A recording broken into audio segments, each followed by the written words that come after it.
Strawberry bonbons. Strawberry bonbons never really left American life. They just migrated from candy stores to grandmother's purses and ceramic dishes on coffee tables. A small, pillow-shaped hard shell with a soft strawberry center, wrapped in twisted cellophane printed with strawberries that looked nothing like actual strawberries. The exterior was translucent pink and crackly, the flavor an artificial strawberry that exists only in candy, perfume, and lip gloss. Crack through the shell and the soft center dissolved in a wave of concentrated synthetic sweetness.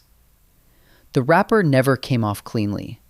Leave it in a warm purse long enough and it fused to the candy, coming off in sticky fragments. Flecks of cellophane were part of the experience. Grandma always had these. They lived in her purse, alongside tissues and a coupon she'd never use. When she offered you one, you took it regardless. The candy was inseparable from the woman. Sticky, unexpectedly sweet, wrapped in something you had to work through to get to the good part. Circus Peanuts. Circus Peanuts are one of the most divisive candies ever made. They are large, orange, peanut-shaped marshmallow candies that taste like banana. Not peanut, banana. Nobody has ever satisfactorily explained why, and yet here we are. The texture is dense and waxy, almost like foam rubber left in a warm car. Fresh ones have some give. Older ones crystallize on the outside while staying oddly chewy inside. The banana flavor is aggressively artificial. That specific chemical note found in Banana Runts and Laffy Taffy, sweeter than any real banana has ever managed. They've been made since the 1800s, originally sold from circus carts alongside actual peanuts, which explains the shape, if not the flavor. Grandma had them when nothing else was around, in a bag on the counter for weeks, slowly going from bouncy to petrified. And she offered them with genuine enthusiasm, because she'd been eating them her whole life and couldn't understand your hesitation. One generation's baffling candy is the next generation's comfort food. Wethers Originals. Wethers Originals are the candy equivalent of a wool cardigan. Warm, reliable, not exactly exciting, but deeply comforting in a way that sneaks up on you. Manufactured in Germany since 1909, marketed directly at grandfathers since approximately forever. The gold foil unwrapped cleanly, which set it apart from most old people candy immediately. Inside was a perfect amber disc, smelling of butter and cream before it touched your tongue.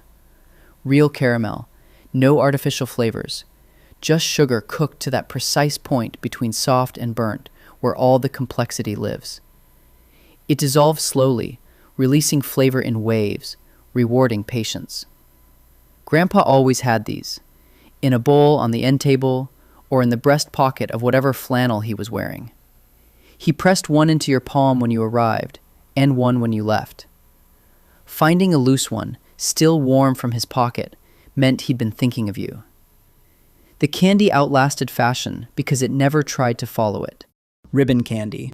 Ribbon candy qualified as art before it qualified as food. Thin, wavy strips of hard candy folded into ripples of color, red and white, green and white, pastel pink and yellow, a Christmas candy dish staple from the Victorian era through the mid-20th century, made by pulling hot sugar into sheets and pleating them while still pliable. Each piece was about 4 inches long and as thin as glass. The flavors were peppermint, cinnamon, wintergreen, fruit flavors that gestured at strawberry or cherry without fully committing. The problem was structural. Ribbon candy was extraordinarily fragile. The slightest pressure shattered it into shards. By Christmas, the dish held a few intact pieces and a growing pile of beautiful, colorful rubble. The shards were actually easier to eat than the whole pieces, which could stab the roof of your mouth. Grandma kept it because it was beautiful first and food second. It sat in the crystal dish looking like stained glass. Eating it meant accepting that something lovely was also fragile, which was the most grandmotherly lesson of all. Licorice Snaps. Licorice Snaps occupy a specific place in the candy world. Small, hard, disc-shaped, and deeply committed to the anise flavor that sends half the population running. Unlike soft licorice twists, snaps were a proper hard candy that clicked against your teeth and demanded patience rather than chewing. The shape was humble, a small, flat, dark brown round with a faint sugar sheen, looking like something a pharmacist might have dispensed in 1940. That wasn't far off. The flavor came from genuine licorice root extract, the same botanical used in throat remedies for centuries. The correct approach was to let it dissolve slowly, the anise releasing in waves, sharp on top, rooty and bitter underneath, a late sweetness arriving last. Rushing them got you a concentrated licorice hit that was more medicinal than enjoyable. Grandma ate them deliberately, with tea, as a small, private ritual. Grandchildren who tried one either became instant converts or handed it back politely and reached for the bonbons. She accepted both outcomes with equal serenity. She'd never needed anyone else to understand what she liked. Jelly orange slices. Jelly orange slices were maximalist candy, large, molded into the precise shape of a citrus wedge, with a sugar crystal crust on the outside and a dense, gelatinous interior. The orange flavor was artificial but convincingly citrus-adjacent, sweet and faintly tart. The sugar coating provided a crunch before giving way to the soft gel beneath, the contrast carrying each bite. The ridged mold detail on the back mimicked real citrus geometry, impressive for penny candy. They were sold by weight at candy stores, scooped into paper bags, or bought in grocery bags that sat in Grandma's pantry until they migrated to the candy dish. The ones at the bottom of the bag fused together into a citrus mosaic you had to peel apart.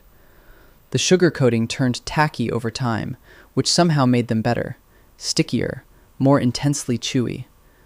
These were not sophisticated candy. They were cheerfully sweet, shaped like something healthy while tasting like the idea of orange rather than the fruit. And Grandma bought them because she'd been buying them since they cost 3 cents each, and the habit was impossible to break.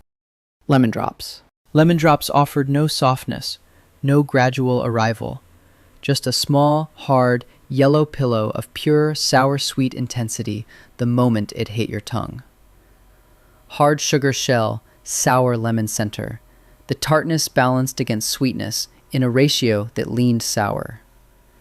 The citric acid triggered immediate salivation, the corners of your mouth pulling in that involuntary pucker, the jaw aching slightly before the sweetness arrived and balanced everything out.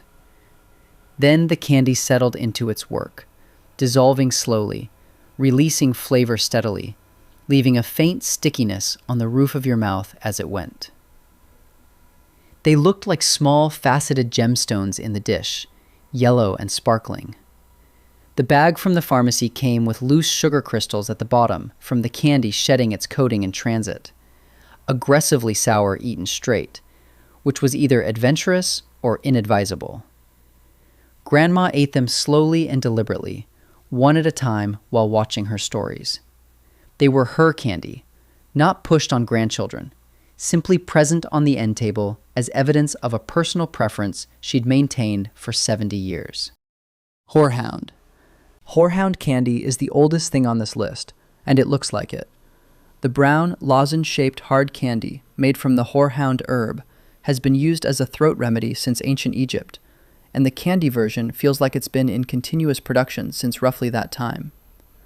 The flavor is bittersweet, herbal, slightly medicinal, vaguely minty but not quite, with a complexity that reads as sophisticated, or as something that belongs in a cough syrup, depending entirely on your palate. It was never trying to taste like fun. The color was deep amber brown, with none of the cheerful, artificial hues of its candy dish neighbors. It dissolved slowly, the bitterness fading into a background sweetness the candy earned rather than led with. Grandma kept Horehound because her grandmother had kept Horehound, and her grandmother's grandmother before that.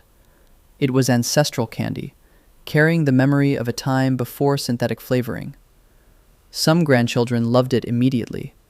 Others tried one and left the rest for Grandma. She didn't mind. She'd always had them mostly to herself anyway. Which of Grandma's candies do you secretly love? Which of these would you actually eat today?